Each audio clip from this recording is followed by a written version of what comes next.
കൂത്തുപറമ്പിൽ നിന്നും നിരോധിത plastic carry ബാഗുകളും കുടിവെള്ള ബോട്ടിലുകളും പിടികൂടി. തദ്ദേശ വകുപ്പിന്റെ ജില്ലാ എൻഫോഴ്സ്മെന്റ് സ്ക്വാഡ് നടത്തിയ പരിശോധനയിലാണ് കൂത്തുപറമ്പ് NMC ട്രേഡേഴ്സിൽ നിന്നും ഇവ പിടികൂടിയത്.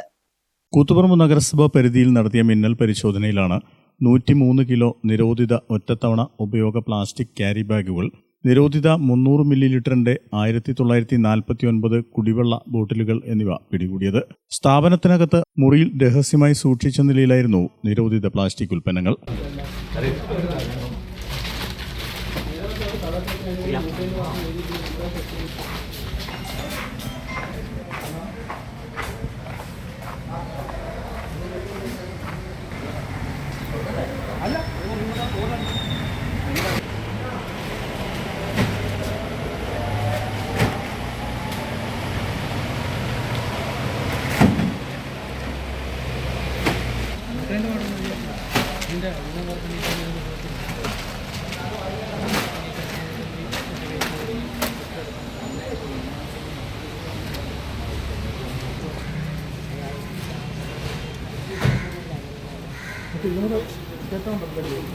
₹10,000 പിഴ ചുമത്തി നടപടി സ്വീകരിക്കാൻ ജില്ലാ സ്ക്വാഡ് നഗരസഭയ്ക്ക് നിർദ്ദേശം നൽകി.